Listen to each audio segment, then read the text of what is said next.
মানিকগঞ্জের পূর্বচর দিল্লি এলাকায় দুই সন্তানের মা ইসমতারা বেগমের মৃত্যুকে ঘিরে চাঞ্চল্যের সৃষ্টি হয়েছে। বিস্তারিত থাকছে রেজাউল করিমের প্রতিবেদনে। নিহতের পরিবারের অভিযোগ, স্বামী হারুন তার দ্বিতীয় স্ত্রী মিলে ইসমতারা বেগমকে গলা টিপে হত্যা করেছে। অভিযোগের পর থেকে হারুন সহ তার দ্বিতীয় স্ত্রী পলাতক রয়েছেন। নিহতের বাবা সাটুরিয়া থানায় একটি লিখিত অভিযোগ দায়ের করেছেন। স্থানীয় কয়েকজন বাসিন্দার দাবি, প্রাথমিকভাবে ঘটনাস্থলে কিছু আলামত দেখে তাদের সন্দেহ হয়েছে যে এটি হত্যাকাণ্ড হতে পারে। তারা আরো অভিযোগ করেন, ঘটনাটিকে আত্মহত্যা হিসেবে উপস্থাপনের চেষ্টা করা হয়েছে।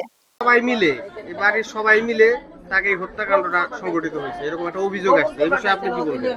না, বাড়ির সবাই যে হত্যাকাণ্ড অভিযোগ করেছে তা কিন্তু আমরা দেখি না। আপনি ওই দিন কোথায় ছিলেন? আমি ওই দিন ছিলাম দোকান পাড়ে। রাত্রে কোথায় ছিলেন? রাত্রি তো। আচ্ছা, আর আপনার বাড়ির লোকজন? বাড়ির লোক হয়তো ঘুমাইছিল। আপনারা মানে পান নাই, সারা পান নাই যে বাসার ভিতরে এই ধরনের একটা ঘটনা ঘটছে? ঘটনা করার পর আমরা সারা পাইছি। আপনারা কি এই দায়ভারে, আপনারা এখন কি চাচ্ছেন? আপনি কি মনে করেন এটা হত্যাকাণ্ড?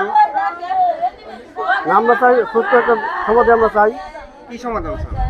যাতে হয়তো একটা আপোষ করে। মানে আপনার ভাই এই হত্যাকাণ্ড সংঘটিত করছে বলে আপনি মনে করেন? হ্যাঁ, মানে বাড়ি থেকে রুগী বেবাক দেহে নিয়ে গেছে, রাস্তাতে মানে মারা গেছে, রাস্তাতে ফেরত আনছে, মানে হসপিটালে নিয়ে নাই। কখন বাড়ি থেকে পলাই গেছে?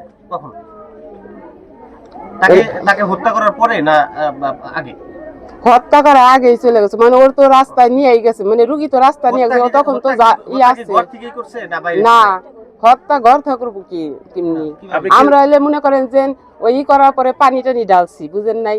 পানি টানি ঢালার পরে হয় নাই, দেখে আঘাত করছিল। আপনি দেখছেন আঘাত করেনি কি